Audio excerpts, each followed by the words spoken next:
Today, probably the hardest part was the glue lambs because the natural camber it has, so it was pretty hard to get a square cut. So you might have to shim your glue lamb on the rail of the miter saw.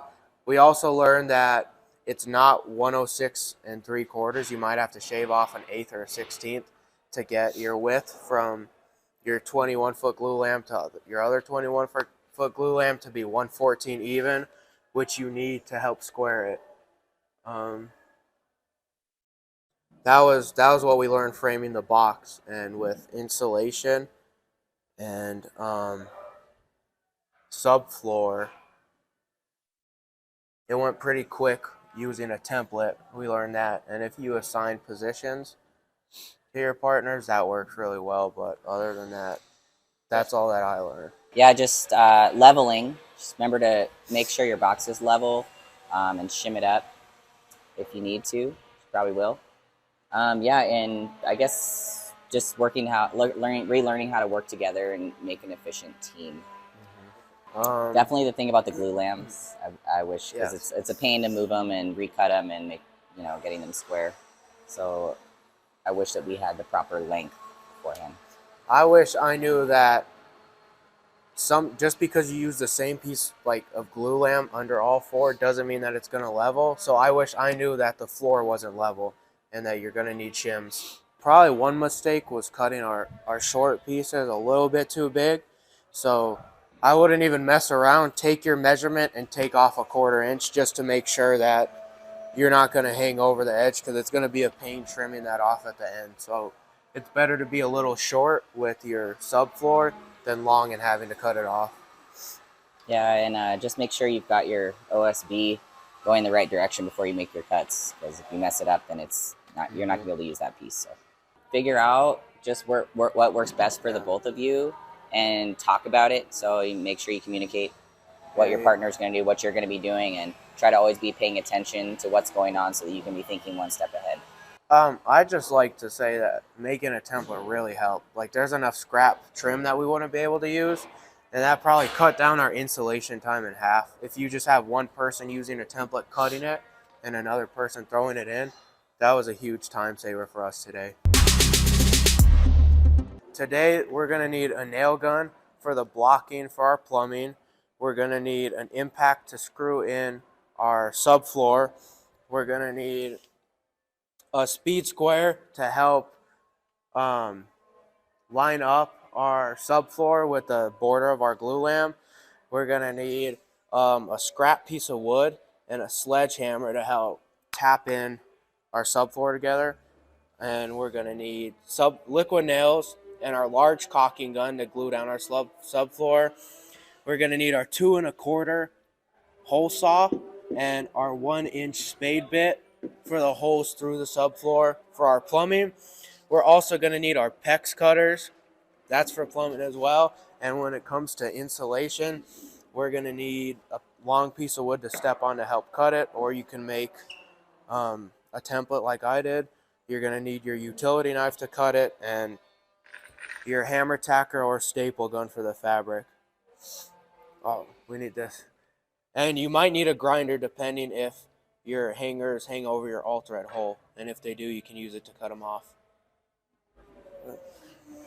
Right now, we're trimming down our glue lamb beams to exactly 21 feet because they're coming in at about 21.7 for us. Yeah, exactly 21 feet, because that's how you make sure your foundation is square. And without that being square, it'll throw everything off. You have our camber side out, which is the rounded side. The rounded side is this way. The flat side is going to be up towards the wall. You're going to take your framing square, put it up against the flat side. If you're not square, you need to make a square line, because you cannot trust your saw to cut square for you. So I'm going to mark a line right here, and then we're going to line it up so that the blade is cutting exactly along that line. And that's how we know we're going to be good on this side. Then we'll take our measurement for 21 off of this one for the next side. It's a little tricky to get a square, especially on the longer glue lambs because of the camber. At least on the ones that we have, it's coming out 1/8 short after we are measuring from our square side. it'll be 21 feet at the top and like an eighth short on the bottom.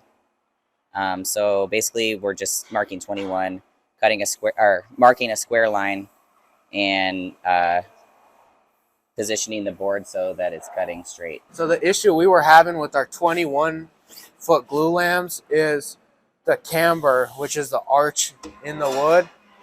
And when we put it up next to this 2x4 to make a square cut, we'd notice that the wood would start to wiggle because of the natural arch it has. And after 21 feet, the difference would be so much that we actually had to take a few spare pieces of shiplap and we'd build out our guard in order to make sure that this blade was making a straight cut. An easy way you can find if your camber will affect your cut is if one end is square and you measure 21 feet with the tape measure all the way on the bottom and on the top, and then if you take your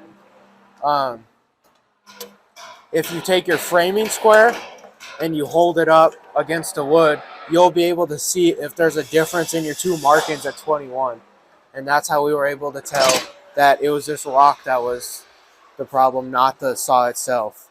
But you do need to make sure that your saw is set at 0. And an easy way to do that is pressing down on this lever and pushing it until it just clicks. And it'll stay there. And there's the deal. Basically, you need to definitely make sure that you get your one end square before you cut your length so that you don't end up too short. Because we do have a little bit of room, but you definitely need to make sure that you have this square and then double check your measurements like 2 or 3 times before you cut the length. You just have to make sure you get one side square and then go off of that for your length. Right now we're done prepping our glue lambs. We're almost done, but we need to drill our holes at 2.5 feet for the all thread. So to mark where our holes are going to be drilled, we're going to take our tape measure and we're going to come 30 inches in and 1 3/4 inches down, which is exactly halfway through this glue lamb, which is 3.5 inches.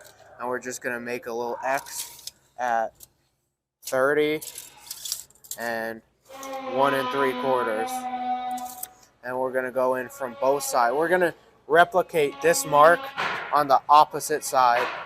So when we start drilling, we'll go in halfway and then finish the hole coming this way.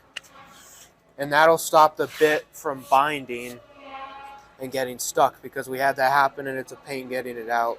It also helps you go in straight. So if you're a little bit off from this side and you keep going, you could end up really far that way. So if you come in this way halfway and then this way halfway, it's more likely to be straight. We're going to use our square and our level to make sure it's going in straight. And then we're going to take a piece of all thread and test it. Are we through? I think so. So when you're having this problem, it's because your holes don't line up perfectly. So when you go in, you're going to kind of wiggle the bit a little bit, and it'll add some more width to that hole. So you need it to hang over just a little bit.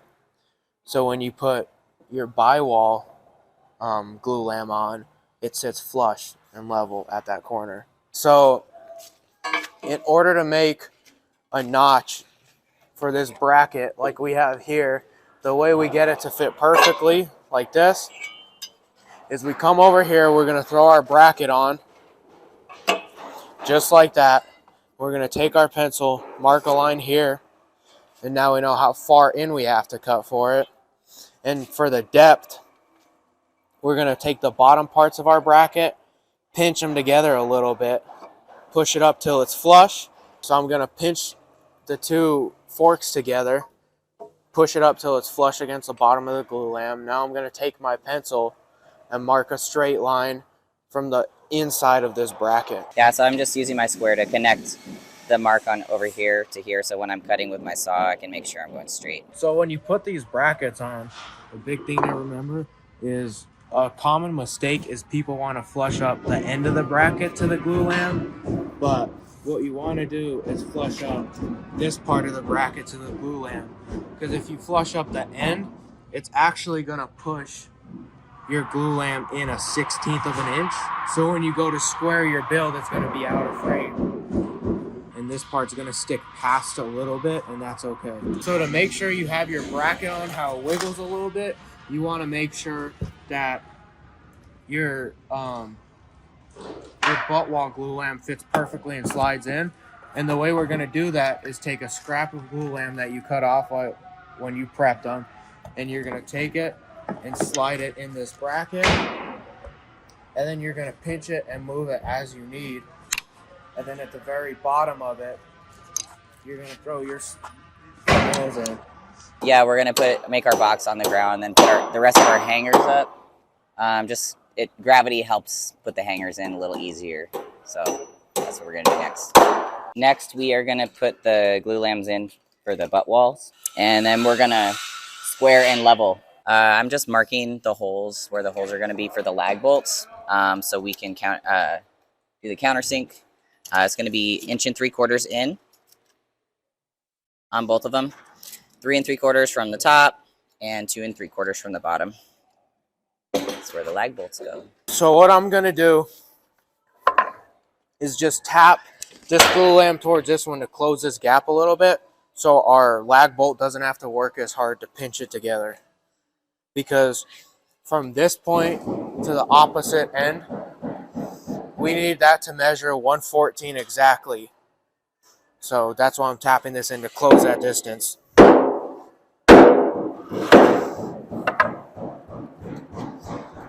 Both ends will look like that when we bolt them in. So if you come on this side, you can see that Jasper's working ahead of me, and he's marking 1 3/4 inches in, right, and 3 3/4 down, and 2 1/4 up, and that's where our lag bolts are going to go to suck the whole frame together. So right now I'm pre-drilling a hole for our lag bolt up to this tape mark on this bit. Why that tape mark? Because that's a little bit shorter than the length of our lag bolt. First we're going to lag bolt it in, and once it's solid, then we can hit each side with the sledgehammer and square it as we need without it affecting the other side. So right now I'm using my 1.5 inch spade bit to drill a countersink hole through the glue lamps. And we're gonna stop at this blue mark because that's 1/2 inch, and that's the depth of our bolt head. All right, so we're gonna walk through the layout for our floor joists on our bedroom bathroom unit, and there's some special things going on, so we have some special measurements. So we're gonna start our layout at 12 inches from the inside of our glue lamp right here, Edgar. And the reason for that is our shower pan is going here, and right here we have marked the center of our shower pan, so we do not want a floor joist going anywhere in here. So that's why we're going to start from 12 inches from the inside of the glue lamp and pull our 19 3/16 from there, which we will miss our toilet as well. Our toilet's going here. So when you put your hangers in for your eye joist, in order to keep this part flush with the glue lamp, it's important that the corner of your hanger is flush. It can't be too far in or too far out, because that'll affect the level of your eye joist when you run them across. So, and the distance from this side of the bracket to this side needs to be 2.5 inches, because that's slightly bigger than your eye joist to give it room to expand and contract for the weather. But you can't have too little or too big, so 2.5 inches is what we're supposed to do from metal to metal. And you can do that, Edgar, you can see right here, is when you mark your layout, you'll have one side drawn, and if you come back and you just hold your square and you measure 2.5, just draw another square line. Now you know where to suck it up versus trying to do it after you already have one side nailed on. You have a line to throw it up next to, and then you can put a nail in, and you know that's how it's supposed to be.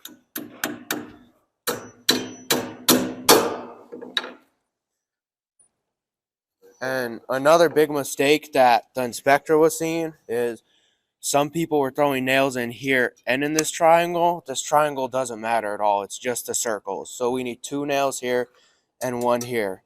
There's nothing down here. So one thing to take note of is on this bracket, there's 3 little holes for nails. And wait to put those nails on until you fully lag bolt it together and suck it in and it's square. Because if you throw these nails in before you suck it in with the lag bolts, the nail's actually gonna bend and it might stop the bolt from being able to suck it together all the way. So once it's square and the bolts are fully in, then you can go ahead and throw these nails in. Like bolts first? And yeah, bolts, then nails. And wait to put these hangers on until you have these 3 screw nails in, because it's just easier. You can't really fit a hammer back here, especially on that side. When you start putting your hangers in, a problem we ran into on one of the sides is this, and obviously your all thread won't be able to fit in, so we're just going to take a grinder and cut it off. But I move over this way because your sparks are going to get thrown that way, and you're just going to take it and cut it off, and now you have a clean hole to fit your all thread in. So when we start our layout, we're at 1 foot away from the glue lamp. So at 1 foot, what we did is we put a nail and we hooked this notch in our tape measure to the end of the nail. But Dan said it's better if you take your chisel and you chisel a little notch so that your tape measure will fit flush on that line. And that would have really helped us. So that's a good tip to use. So one problem we found with these eye joists is mathematically they should measure 107 inches. But what we're finding out is you need to shave a 1/4 inch off for a little wiggle room, because that extra 1/4, it's sitting right here on the lip, and when you force it in, the width of your home goes from 114 to 114 1/8, and we need it perfect at 114. Also, when you hit these in, if you're hovering a little bit, it's probably because your hanger's not flush, so go ahead and tap it in and it'll sink flush with the top of your hanger. We're putting this, I forget what this stuff's called, but we're putting this in so that we can lay the insulation on top of it. So me and Jasper have a pretty quick system to install this fabric that's going to hold up our insulation. So while I staple 1 row in, he starts unraveling the roll, and then I'll take this piece of fabric, slide it down level with the bottom of the eye joist, throw 3 or 4 staples in, and then he stretches it tight, cuts it with his utility knife, and once it's cut, then I can put these corners in, making sure there's enough fabric to roll up the sides a little bit. And he takes his hammer tacker, pulls it taut, tacks it in, and once it's tacked in, he starts unraveling the next roll as I staple this one. Shoot.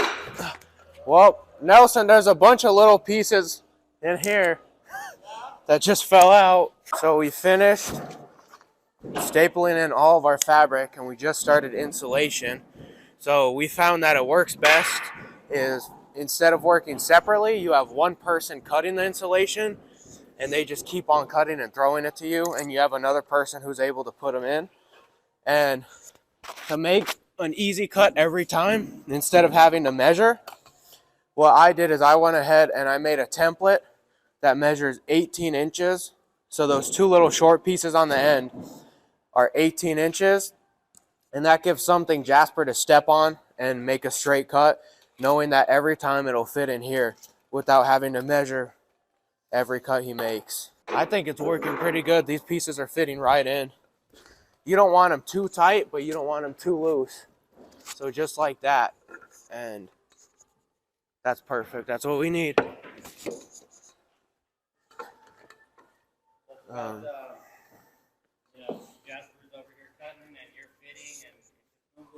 Yep, that's how it has to be if we're gonna keep our graduation the same. How much of a difference is that making your guys' workflow? It makes a huge difference, and we also trust each other. Like, I know Jasper's gonna make a good cut, and he'll know that I'll put it in, and you just need to be able to get along with your partner. Yeah, so we got a template here that Isaiah made. It's pretty handy. All I got to do is put it on here, and you got something to step on,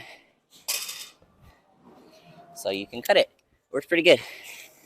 So before we put our subfloor on, we need to mark out and put some plumbing in. So Dan told me that this can be done before or after you put your insulation in, but if you already put it in, just take this chunk out. And so for this, you're going to need one 2-foot 2x6, and then you're also going to need a notched out 2x4 with this end at 2 feet.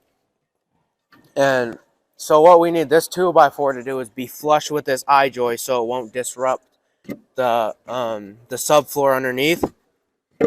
In order to do that, you need to cut out a piece of 2x4 or 2x6 and make blocking so you have something to nail into. And the space from the top of this 2x4 to the top of this 2x6 is 1.5 inches, so it'll fit perfectly flush. And these holes, usually hot is going to be on the left and cold is going to be on the right, but they need to switch it so the cold can run straight to the shower and to the toilet. So this is going to be a 1-inch hole, 6 inches in, and 1.25 down to the center. And this is a 1-inch hole, 10 inches in, and 1.25 down to the center of that hole. And for this hole, this is our ABS. This is a vent through roof, right? Yep. So this is a vent through roof for our sink and toilet.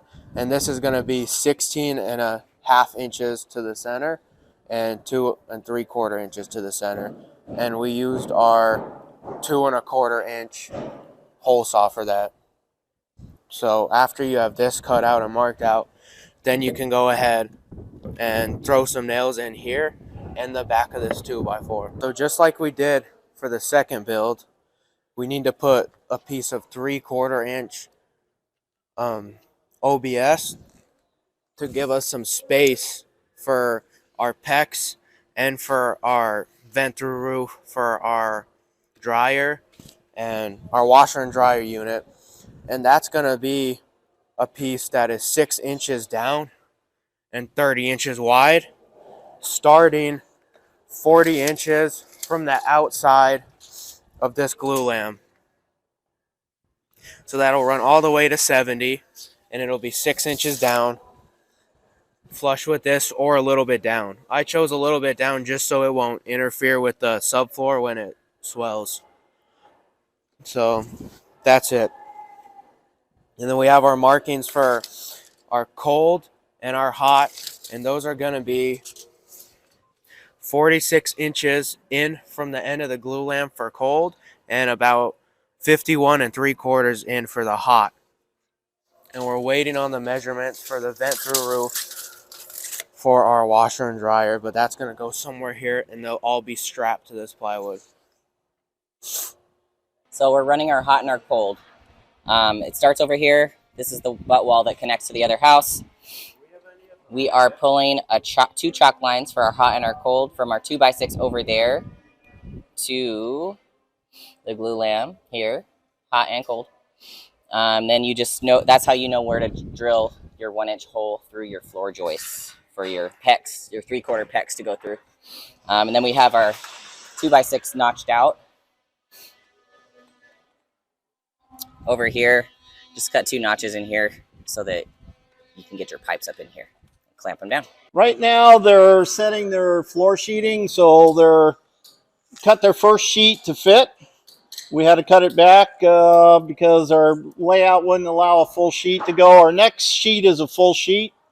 He's got his liquid nails, the subfloor adhesive on, and they're getting ready to set their next sheet of plywood. It's going really quick. Their next sheet will take a little time. They got a few holes to drill in it for their plumbing, and then that'll go pretty quick on the second row.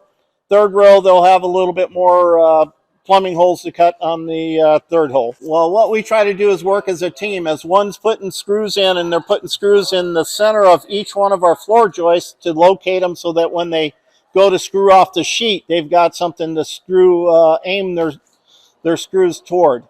So he did that while the other one put the glue on, and now they both are setting the sheet of plywood down. Yep.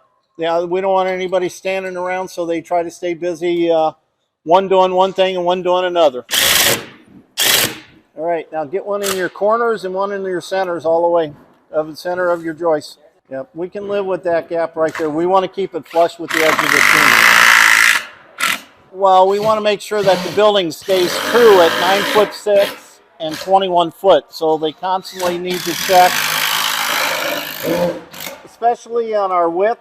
We know our ends are good. We've already checked those, but with the new joists in here and them working, I just want to make sure that it stays at 9'6". So we can actually, damaged. and you're That's gonna, the wrong side. oh, that's okay. Yeah, cut this sheet here. Good.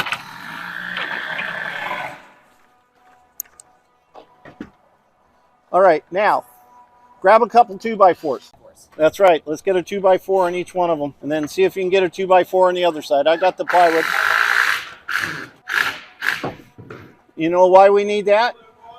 Because now you can cut this sheet anywhere you want without it falling off anywhere. Okay. All right. Drop it straight down. You ready? So what I do, set that right where it goes. All right. And then we just drop it down. Ready? Yep. Grab it. I thought you were going to drop Oh, it. no. Well, I am to you. Good. There you go, guys.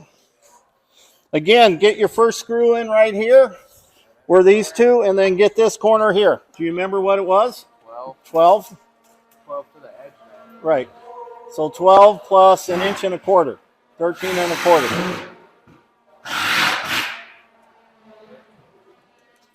And just do your 19 after that. So here, let me hold you at 19. And I'll do your layout. Plus an inch and a quarter? Nope, right, that's the middle. That's your diamond. Go to your next one. Looking good so far. Something looks off here. Something looks off here. Well, we're going to check it out. Something just doesn't look straight here. Looks like it's running on an angle, doesn't it? That look better, doesn't it? Okay. All right. So Now I'll do your layout from there. I'll burn it. Now go. With the plumbing, don't force your pecs, because if it kinks, you're going to have to replace that entire line. So just be really gentle with it, especially right there. But after your plumbing, when you start sheathing, what Dan changed it is to, we're not going to screw every sheet down 100% until we finish a whole row. So what he wants is, he wants to tack the corners down, one screw where every eye joist is, and one screw in the middle of those eye joists. And then when we go to snap our lines, before you start sheathing, make sure to mark where your eye joist hits on the side of this glue lamb, so you can just measure and snap a line instead of having to measure and remap your layout. But other than that, it's pretty much the same stuff. So we're in the middle of putting our subfloor together. We're basically working as a team, trying to stay one step ahead of each other. So the glue dries pretty fast, so once we put one down, we need to make sure we're screwing it off. One on each eye joist around the edges, and then in the center of each eye joist also. And as Isaiah's making cuts, I'm trying to be ready for him to bring the piece over. So by the time he's done cutting, we've got the glue already down. So once we put that down, it's time to screw off, and just kind of keeps going and going. Yep, so you just got to take your measurements for your holes, and make sure you get your measurements correct so that you're putting your hole in the right place. Yeah, and we're okay. We've got a little wider gap there, but we're going to be fine with that. So they're doing pretty good. One thing that did kind of catch my attention is, see how the drain pipes are coming in at a little bit at an angle? You want to make sure that they're coming straight up and level. So they kind of kick out a little bit. That could be a little bit of resistance on the from the insulation underneath. We want to make sure that they're coming straight up. This one over here is a little tighter. It's going to be a little bit harder to adjust, and so we got to get that fixed pretty quick. I wouldn't worry too much about your plumbing or your pecs because it does have a natural curve. You just don't want it shooting off to the side. So these are pretty much coming straight up, so we're good with that. We do want to say that or tell you that when you're working on your platform, you want to keep double checking for plumb and level, because we don't want to, with you working on it, you're getting on top of it, you're banging on it, you're screwing down into it and stuff. It is going to move around on you. So you just want to keep an eye and make sure it's nice and level and straight. So this time around, they completely nailed it. Everything looks good. They got all their 6 inches. They're in their fields. It's nice and clean. No complaints this time. It's looking beautiful. The joints are nice and tight. The screw placement is good. We just checked for square and plumb. We're right on the money. It's looking good.